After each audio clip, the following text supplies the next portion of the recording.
Hi friends, நம்ம இந்த வீடியோவில் என்ன பார்க்க போகிறோம்னா, நீங்கள் வந்து காலேஜ் போகிறதுக்கு முன்னாடியே உங்களுக்கு என்னென்னலாம் சர்டிஃபிகேட் இருக்கணும் அப்படின்றத தான் பார்க்க போகிறோம். என்னென்ன சர்டிஃபிகேட்னு முதல்ல சொல்லிடுறேன். Community, income, nativity, 10th 11th 12th mark sheet, allotment order.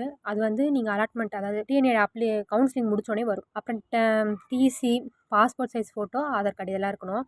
சர்டிஃபிகேட்டுக்கு வந்து community, income, Aadhaar, community income, nativity, first graduate இது 4 சர்டிஃபிகேட்டுமே வந்து இம்பார்ட்டன்ட். நீங்கள் ஃபஸ்ட்டு கிராஜுவேட்டாக இருந்தால் ஃபஸ்ட்டு கிராஜுவேட் சர்டிஃபிகேட் வச்சுக்கோங்க. இல்லைனா வந்து கம்யூனிட்டி, இன்கம், நேட்டிவிட்டி இதுவே போதும். கம்யூனிட்டி இன்கம், நேட்டிவிட்டி இதெல்லாம் வந்து நீங்கள் அப்டேட் பண்ணியிருக்கணும்.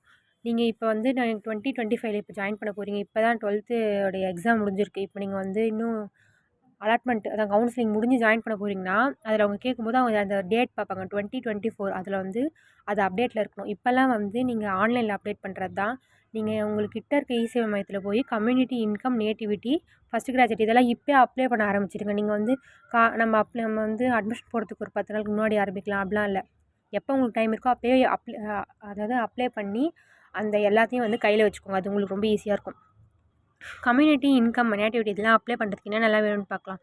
Aadhaar card, ration card, birth certificate, photo, பழைய கம்யூனிட்டி சர்டிஃபிகேட் இதெல்லாம் வந்து கம்யூனிட்டி சர்டிஃபிகேட்டும், நேட்டிவிட்டி, இன்கம் இதெல்லாம் வந்து அப்ளை பண்ணுறதுக்கு தேவையானது. நீங்கள் வந்து எனக்கு இது மட்டும் தான் தேவையானதா இல்லை இன்னும் கொஞ்சம் அடிஷ்னலாக வேணுமான்னு தெரியல. இப்போதைக்கு எனக்கு இதான் ஞாபகம் வந்துச்சு. நான் வந்து கொஞ்ச நாளைக்கு முன்னாடி போட்டது. இன்கம், நேட்டிவிட்டிக்கு உங்களுக்கு வேறு ஏதாவது வேணும்னு கேட்டாங்கன்னா நீங்கள் அதுவும் அடிஷ்னலாக எடுத்துக்கோங்க. இதெல்லாம் மட்டும் தான் எனக்கு தெரிஞ்சு தேவையானது. ஃபஸ்ட்டு கிராஜுவேட்டாக இருக்கீங்க. ஃபஸ்ட்டு கிராஜுவேட் சர்டிஃபிகேட் அப்ளை பண்ணணும்னா ration card, birth certificate, photo, community certificate, Aadhaar கார்டோட xerox, 10th 11th 12th mark sheet, 12th DC இதெல்லாம் இருக்கணும்.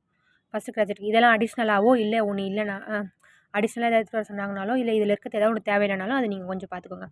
இதெல்லாம் வந்து இ-சேவை மையத்தில் அப்ளை பண்ணிவிடுங்க. அப்புறமா வந்து நீங்கள் காலேஜில் சர்டிஃபிகேட்லாம் வந்து சப்மிட் பண்ணிட்டீங்கன்னா ஒன்ஸ் நீங்கள் அடுத்து வாங்கும்போது உங்கள் ஹெச்ஓடி கிட்டேருந்து சைன் வாங்கி அது ஒரு பெரிய ப்ரொசீஜராக இருக்கும். இதை பண்ணிவிட்டு வா அதை பண்ணிவிட்டு வா அவங்க வந்து கொடுக்க மாட்டாங்க. எதுக்கு நம்ம அப்புறம் வாங்க போகிறோம் கொடுத்துட்டா முடிஞ்சிச்சு அப்படின்னு நீங்கள் நினைக்கலாம். ஸ்காலர்ஷிப் அப்ளை பண்ணுறது, அப்புறம் டிரைவிங் லைசன்ஸ் இந்த மாதிரி சில இதுக்கெலாம் தேவைப்படும். அதனால் நீங்கள் என்னெல்லாம் ஒரிஜினல் சர்டிஃபிகேட் வச்சுருக்கீங்களோ அதெல்லாம் ஒரு 10 ஜெராக்ஸ் அடிச்சுக்கோங்க. எல்லாத்தையுமே கம்யூனிட்டிலேருந்து, இன்கம்லேருந்து எல்லாத்தையும் அப்டேட் பண்ணி வச்சுக்கோங்க ஃபஸ்ட்டு. கம்யூனிட்டிலேருந்து, இன்கம்லேருந்து எல்லாத்தையும் வந்து 10 ஜெராக்ஸ் அடிச்சுக்கோங்க. அப்புறமா வந்து ஃபோனில் பிடிஎஃபாகவும் எடுத்து வச்சுக்கோங்க. இதெல்லாம் உங்களுக்கு ரொம்ப யூஸ்ஃபுல்லாக இருக்கும். என் ஃப்ரெண்டு வந்து இப்போ ஸ்காலர்ஷிப் எங்களுக்கு வந்துச்சு. அப்போ வந்து என்னோடய இதெல்லாம் வந்து நான் ஏற்கனவே ஜெராக்ஸ் அடிச்சு வச்சுட்டேன். அவளோட இன்கம் சர்டிஃபிகேட் வந்து அவள் அப்டேட் பண்ணாமல் கொடுத்துருந்தாங்க போல இருக்கு. அப்டேட் பண்ணுறதுக்காக வாங்கினா அங்கே போய் ஒரிஜினல் சர்டிஃபிகேட் கொடுத்துட்டு வாங்குறதுக்கு போனான். அப்போ வந்து நீ போய் ஹெச்ஓடி கிட்ட சைன் வாங்கிட்டு வா அப்படின்னு சொல்லி ஹெச்ஓடி கிட்ட சைன் வாங்கி இன்னும் 2-3 ஸ்டாஃப்ஸ் கிட்டலாம் சைன் வாங்கி அப்புறமா அட்மிஷன் பிளாக்குக்கு போய் அப்புறமா அங்கேருந்து வாங்கிட்டாங்க வந்தாங்க. ஸோ அதனால் அது லாங் ப்ரொசீஜர்.